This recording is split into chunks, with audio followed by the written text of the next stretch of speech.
Hello and welcome back everyone. So continuing our discussion about the management of cardiac arrhythmias, in this video we will talk about the premature ventricular contraction.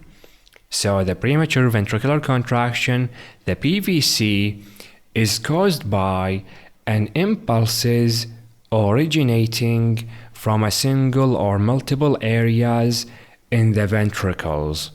So it is the same as the premature arterial contraction, but the impulse in the PAC is originating in the atria, while the impulse in the PVC is originating in the ventricles.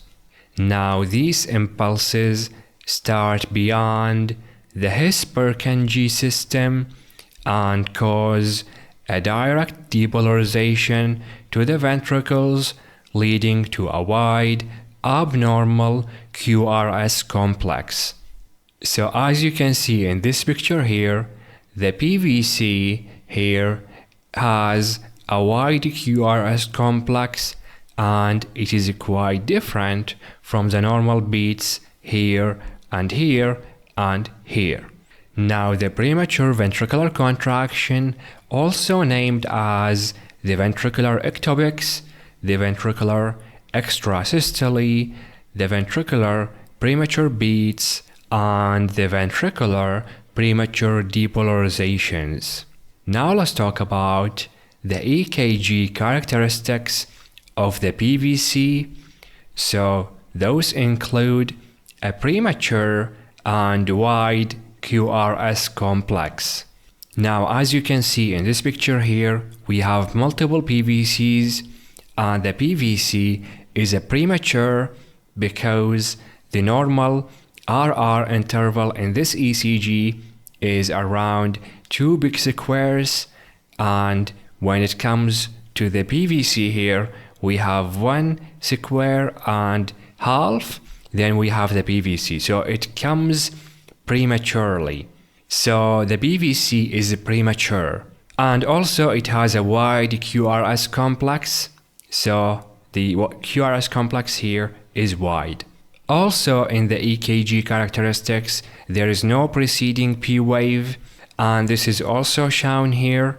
And also in most cases, the ST segment and the T wave of the PVC are directed opposite to the preceding major QRS deflection, which is referred to as discordant.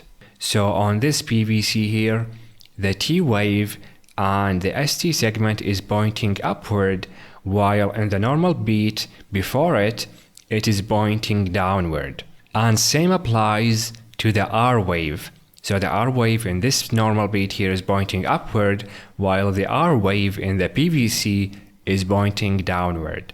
Now many PVCs are conducted into the atria, thus producing an inverted P wave. So in some cases after the PVC there is an inverted P wave, which is not shown in these PVCs here.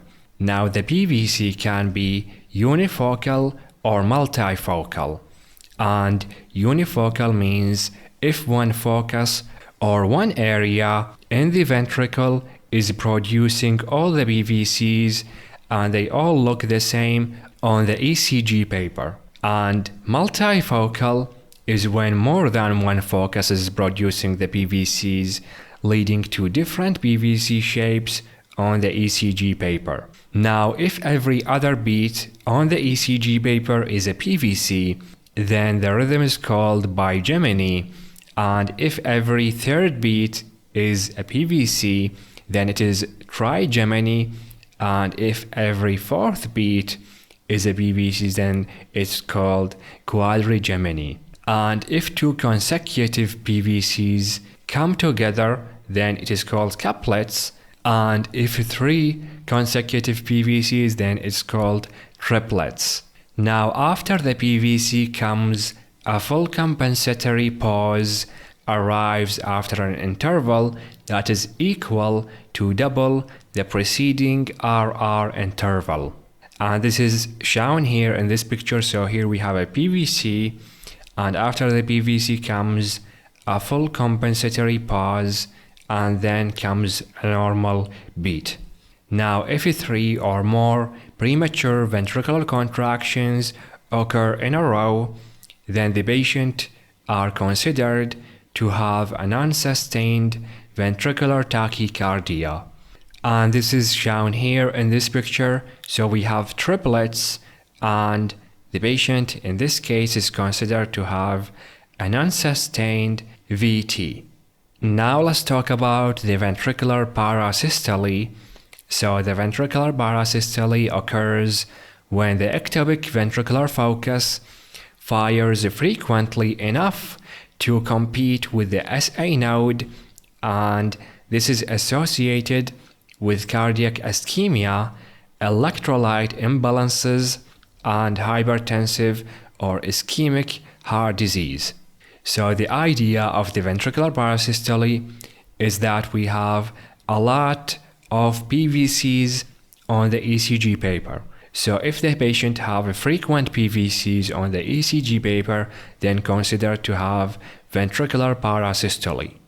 Now the PVCs are very common, occurring in most patients with ischemic heart disease and acute myocardial infarction, and premature ventricular contraction are caused by myocardial ischemia, cardiomyopathies, valvular heart disease, and myocarditis, and myocardial contusion in trauma, and electrolyte imbalances like hypokalemia, hypomagnesemia, and hypercalcemia.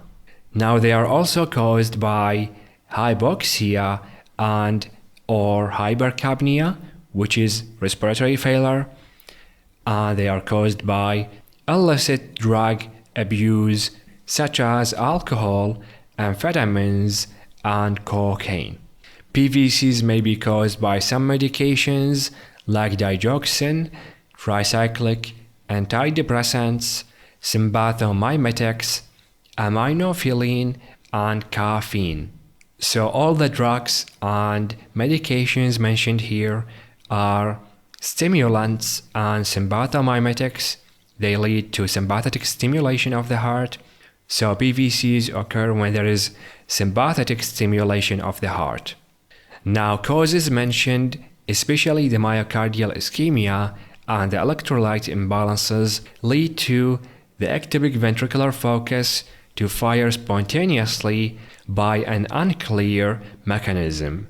Now regarding the patient presentation, so mostly patients are asymptomatic, but some patients may report fatigue, palpitations, lightheadedness, or dizziness. The diagnosis is made by ordering an ECG, and patient with PVC should be furtherly assessed by an echocardiography and electrolyte levels. Finally, let's talk about treatment. So you treat the underlying cause, and if the patient is symptomatic, then you treat them with beta blockers, which is the first line, and the non-dihydropyridine calcium channel blockers can be used if beta blockers are contraindicated. Now, if the beta blockers and the calcium channel blockers are not effective, then class 1C antiarrhythmic medications like the flecainide or the propofane can be used in patients without pre-existing coronary artery disease. That is because if the patient does have coronary artery disease, then class 1C antiarrhythmic medications are proarrhythmic in these patients. They cause different types of arrhythmias. But if the patient does have coronary artery disease, then amiodarone can be used if the patient can tolerate it. But if the patient cannot tolerate the pharmacological therapy, then they should be referred to ablation therapy. The ventricular focus should be ablated surgically. And with that, we reach the end of this video. Thank you guys for watching. Please give us a like, comment your ideas and questions, and subscribe. And please consider joining the channel by hitting the join button down near the subscribe button, or you can join through the link in the description of this video.